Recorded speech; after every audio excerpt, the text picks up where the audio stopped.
By now you should realize that ULAs begin with the value foxdog. But can you predict ULA prefixes beyond that? Well, in this lab, you get to do just that. You'll see router IPv6 addresses, you'll predict the prefixes created by those addresses, and then you'll verify those prefixes in Cisco Packet Tracer. It's basically the same lab you did with GUAs in the previous lab, but now with ULAs. Let's get into it.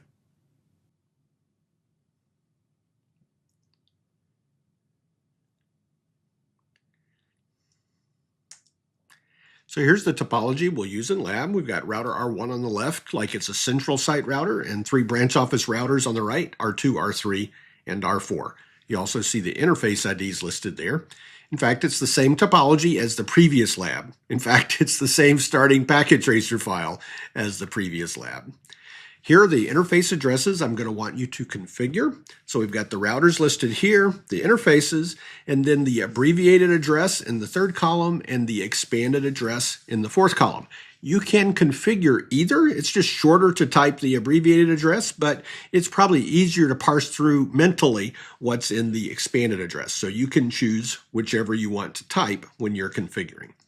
All right, so what are the tasks for this lab? I want you to first predict from the figure and the table of addresses, what are the prefix IDs that the router is going to use based on the addresses that you'll configure. So you configure an address and the router calculates the prefix ID based on that. All of the masks that you'll use will be /64, so the prefix length is always /64, all right? And the router is going to then add a connected route for each of those prefixes to its routing table. So I'm going to want you to verify those are the ones. So you'll predict first, then you'll configure on each of the router interfaces in that big table the IPv6 address command. Now I've pre-configured a few other things for IPv6, like OSPF for IP version 6 is already pre-configured. But on each interface, you'll configure IPv6 space address and then that ULA address like this one with a /64 prefix length. Now, once those are configured, the routers will add those connected routes, and OSPF will also advertise those routes.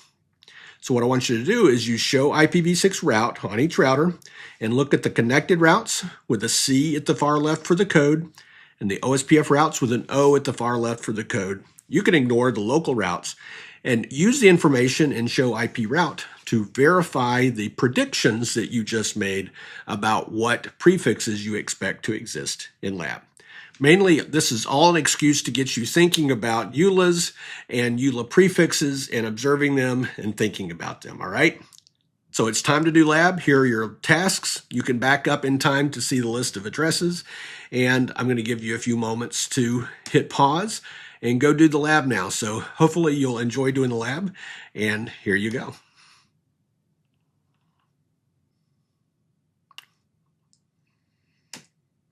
So first off, here are the subnet IDs, and you can check this against your predictions. Looking at the edges, we've got subnet 1 on the far left on the LAN, subnet 2 in the upper right, subnet 3 in the middle right, and subnet 4 on the bottom right. So what do I mean by subnets 1, 2, 3, and 4?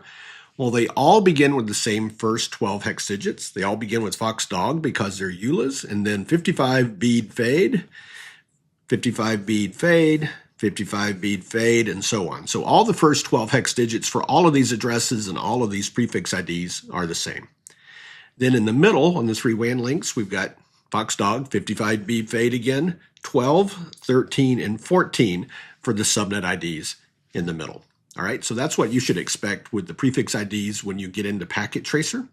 Now here's a reminder of the routers, the interfaces, the addresses, and the expanded values. And to convert those expanded values into the prefix IDs, you would just take the interface ID value that's kind of covered up a little bit now and replace with all zeros. Now, it turns out the numbers I chose were 15 zeros and a number in the last digit, so you're just changing it almost not at all, but the final number for the prefix ID is all zeros out here. So we're going to make this little change out here.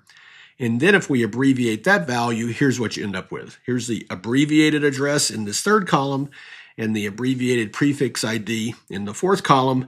And notice over here in the fourth column, the prefix IDs all end in double colon, signifying it ends in all zeros, whereas the addresses don't end in double colon. They end in double colon with a number because there's a non-zero value out there in the interface ID.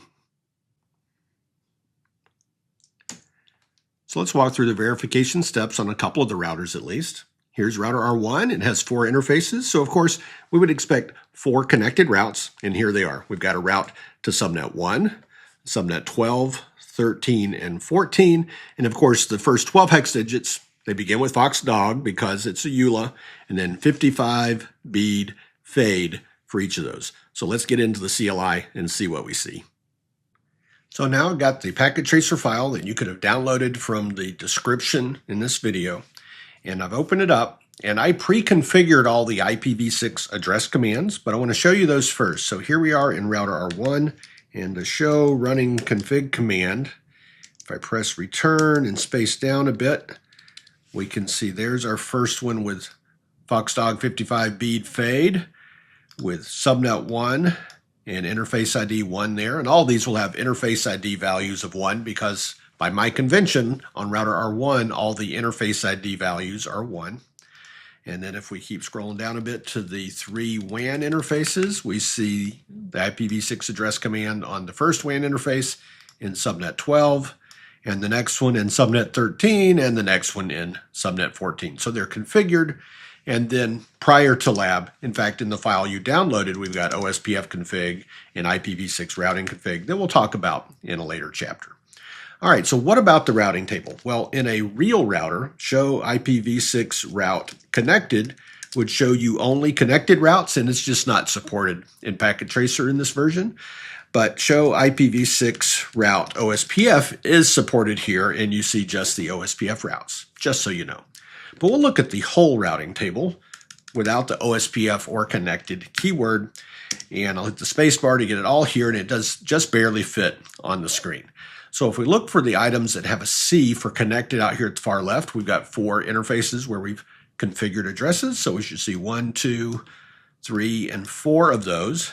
And if you just work through those, say, starting at the top, there's the one for subnet 1, ending in double colon with a /64 prefix length off of interface gigabit Ethernet 00. And then the next one here, the same 12 digits to start, subnet 12 for the first WAN link, then subnet 13 for the next WAN link, and then finally the last one, subnet 14 for the bottom WAN link. All right, so that verifies the connected subnets. And then the 3 OSPF learned routes here, those are the ones for the 3 remote subnets on the right side of the figure, the branch office LAN subnets, if you will. And there we see subnet 2 off of router R2, subnet 3 off of router R3, and of course subnet 4 off of router R4.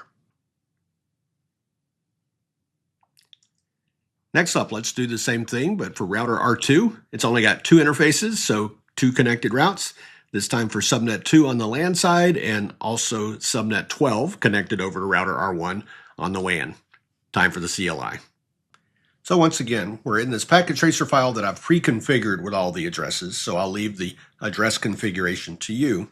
In here on router R2, if we just get straight away to the show IPv6 route command, and I hit the spacebar to get everything out here, we're only connected to 2 interfaces, so we're only connected to 2 IPv6 routes. Here's one, and here's the other, but you'll see there's 5 total OSPF learned routes in this case. All right, so there's 7 total subnets for IPv6, so 5 of them are remote from router R2. So for the connected subnets, we've got first subnet 2, the LAN subnet off to the right of router R2. And then about midway down, we've got a connected subnet for subnet 12. That's that WAN subnet connected from R2 over to R1. Then if we go around the OSPF routes, we see subnet 1, that's R1's LAN subnet. And the next one is R3's LAN subnet, subnet 3, and R4's LAN subnet, or subnet 4. The previous one for off R3 was subnet 3, if you will. And then the other 2 WAN subnets down here, subnet 13 and subnet 14 by number. You're probably getting the hang of this now. I'm going to forego looking at R4, but just a quick look at R3. If we go here and look at show IPv6 route, we'll see again, we've got 1, 2, 3, 4, 5 OSPF learned subnets, just like we did with R2, and 2 connected IPv6 subnets. The connected ones, we see, let's see, subnet 3, so the subnet off of R3 on the right, and this one, subnet 13, that's the WAN subnet connected from R3 over to R1. And then the others are the 3 other LAN subnets and the 2 other WAN subnets. I hope you enjoyed the lab. If you're ready for some more review, click over on the left and you'll find a terminology mind map video. And that'll give you an exercise so you can review all the terminology both on ULAs and GUAs. However, if you want more on ULAs and you want to dig in there, just click on the right and you'll get back to the instructional video for this topic. Hey, thanks for spending the time. I'll see you in the next video.